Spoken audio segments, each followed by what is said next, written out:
Hey, Joe Coffey here for PremierGuitar.com. We're at Summer NAMM '08 checking out new stuff from Pelosi Basses. I've got Anthony Pelosi with me here. Anthony, what's up, man? Long show, but we're hanging in there. It's doing good. Just so you guys know, it's Sunday morning, last day of the show, and I don't know about you, but I got in late last night, man. I'm wrecked. Yeah. I thought it was Monday today. Well, let's talk about your stuff. Tell me about Pelosi Basses. Well, Pelosi Basses is really made for the musician, and that's always been my goal with these basses. All of the woodworking, the neck shaping is done in my shop in Brooklyn, New York. None of the woodwork is made elsewhere. The pickups are wound in my shop. The preamp is also made in my shop. So by doing my own electronics, I have a big advantage over other companies in that I can tailor my electronics on the spot for a certain design. Many other companies have an idea or a design. They have to search for electronics that work in their instruments. Now, I've talked about the electronics, but I'll actually go ahead and grab one and show you the workmanship on it. For example, here's a 5-string, my hand-wound humbucking in the bridge, single coil in the neck.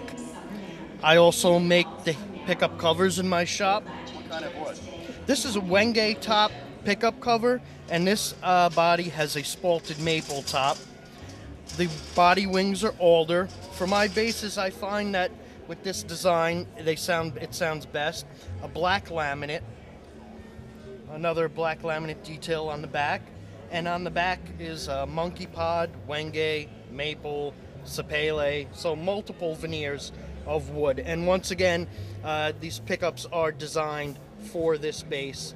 Inlay is also done in my shop, and all of these basses being shown here employ a machine screw and brass insert method of fastening the neck. I can also do set necks or neck throughs as well. Talk about your hardware. The hardware is a mix, and for one reason.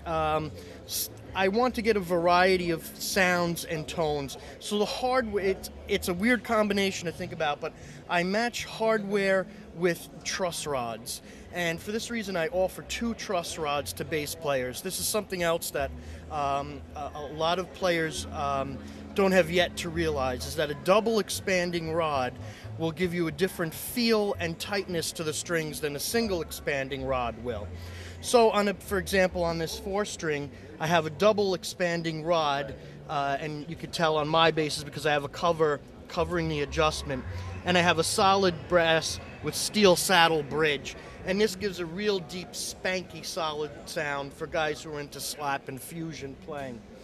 Whereas on another bass, like this one here that has a single acting rod that's machined in my shop, I'll have separate individual saddles. Usually these are like jazz players or even rock players who need that extra string separation for more aggressive playing. So I would have to sum up that the combination of electronics and hardware and the fact that these instruments are totally handmade by me in my shop make it a unique instrument, probably over a good percentage of what you'll see at this show. As far as sounds and vibe, music genres, what kinds of players are playing your stuff? Well, the great thing about this line of basses that I've developed is that I really look to get 3 main tones from the instruments.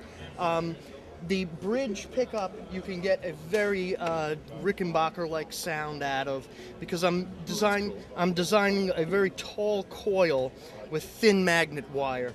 In the middle position, both combined and humbucking and in phase, you get a very spanky sound that's good for slap and pop styles.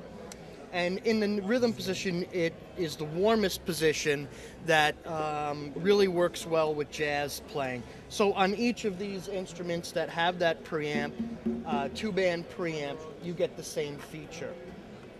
I also make fretless versions.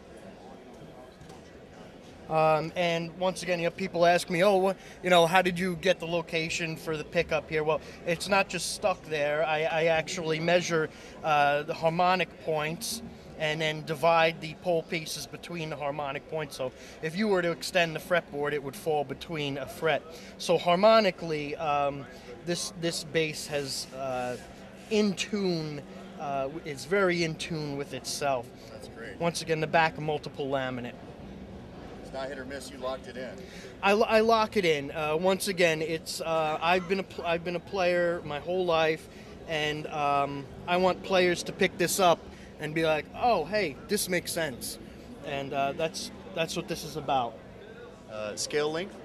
Scale lengths vary. I do a 33-inch scale length. I do a 34.5-inch scale length, which is being shown, most of which is being shown at this show.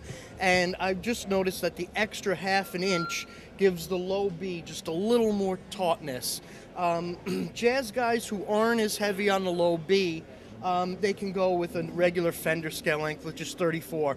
But 35 gives you that extra tightness on the low B. I also go up to 35, 34.5, and 35. Sometimes 35 is a bit of a stretch for some guys. So the 34.5 is just enough to tighten it up and give it a little more piano quality sound and tightness. Price points, where are you at there? Price points at this time, as you see them, people can mix and match different laminates. For 4 strings is $1,650, $1,650.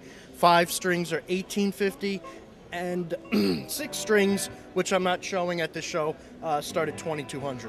All right, and if people want to find out more about your basses, where can they go online? They can go online to pelosibasses.com, and I have a link on there to contact me, and they can ask me any questions they want for you to answer. Right on, man. Thanks a lot for your time. Thank you. All right, I'm Joe Coffey, and we're at Summer NAMM 08 in Nashville. There's the latest from Pelosi Basses. Keep it locked in to premierguitar.com.